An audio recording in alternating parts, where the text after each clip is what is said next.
വാദ്യം പറഞ്ഞല്ലോ, അനവധി തരത്തിലുള്ള വാദ്യങ്ങൾ ഉത്സവനഗരിയിൽ ചെന്നാൽ കാണും. അപ്പൊ അതിൽ ചില വാദ്യങ്ങൾ നിലത്ത് വെച്ച് പ്രയോഗിക്കാൻ പറ്റുന്നതാവും, ചില വാദ്യങ്ങൾ ചുമലിലിട്ട് പ്രയോഗിക്കാൻ പറ്റുന്നതാവും, ചില വാദ്യങ്ങൾ കഴുത്തിലിട്ട് പ്രയോഗിക്കാൻ പറ്റുന്നത്, ചില വാദ്യങ്ങളാണെങ്കിൽ അരയിലിട്ട് പ്രയോഗിക്കാൻ പറ്റുന്നത്.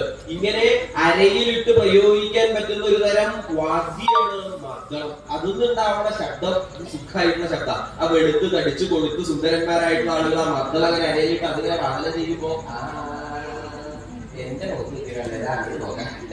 മദ്ദളവാദനങ്ങളിലേക്ക് നിപുണന്മാരായിട്ടുള്ള ആളുകളെ കൊണ്ടുവന്ന് മദ്ദളം എന്ന് പറയുന്ന വാദ്യം വാദനം ചെയ്യിപ്പിക്കുമ്പോ അത് കാണാനും കേൾക്കാനും വേണ്ടിയിട്ട് എത്ര ആളുകളോ ഉത്സവമാകുന്ന പറഞ്ഞു വെച്ചാൽ ശരിയാ. അങ്ങനെ മദ്ദളം എന്ന് പറയുന്ന വാദ്യമാണ് ഒരു ഭാഗത്ത്. ഇനി വേറൊരു ദിക്കില്ല, ഇതൊന്നും താല്പര്യമില്ല, തുകൽവാദ്യത്തിലേ താല്പര്യമില്ല. അപ്പൊ വാദ്യങ്ങൾ അനവധിയുണ്ടല്ലോ, അവബദ്ധവാദ്യങ്ങള്, ഘനവാദ്യങ്ങള്, സുഷിരവാദ്യങ്ങള്, ഇങ്ങനെ തുടങ്ങിയിട്ടുള്ള വാദ്യങ്ങളില് ഒരു ഭാഗത്ത് കാഹളം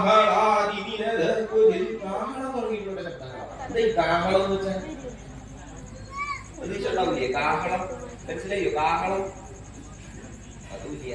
അങ്ങനെയുള്ള ആളുകളോട് ചോദിച്ച് മനസ്സിലാക്കുക.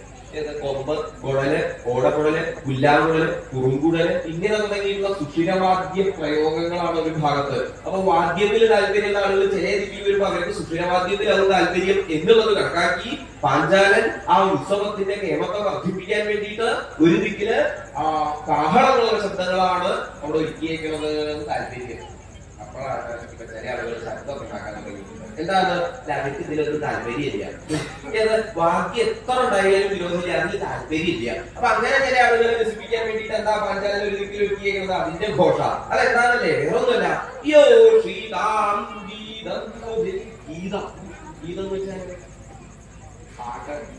അതിന് താല്പര്യമില്ലേ? പാട്ടില് ഉത്സവമാകുമ്പോ പാട്ട് കേൾക്കാൻ താല്പര്യമുണ്ടോ? അതിനാണ് നിങ്ങൾ പുറപ്പെട്ടത് തോന്നുന്നു. എന്നല്ല, അവിടെ കുറച്ച് പാട്ട് പുറപ്പെട്ടതാ. പാട്ടോ പാട്ട് പാടി വരുന്ന പാട്ടിലായിട്ട് എല്ലാവരും പാട്ടുകാരാണ്. ആ പ്രായമൊക്കെ തുടങ്ങും ഏകദേശം വായ വിളിക്കാൻ. നമുക്ക് പാട്ടിന് താല്പര്യമുണ്ടോ? കുറച്ച് പാട്ടാവാം. അല്ല, അത് അങ്ങനെയുള്ള പാട്ടല്ല. പിന്നെ സംഗീതം, സമ്യക്കാകുമെന്നുള്ള ഗീതം, അതിനാണല്ലോ സംഗീതം എന്ന് പറയാ. ആ സംഗീതമാണ് പാഞ്ചാലനോട് ഒരുക്കിയിരിക്കുന്നത്. ആ സംഗീതത്തിന് പ്രത്യേകത ഉണ്ട്. എങ്ങനെയുള്ള സംഗീതം ഒരുക്കിയിരിക്കുന്നത്? യോഷിതാം ഗീതം, അതാണ് അതിന്റെ പ്രത്യേകത.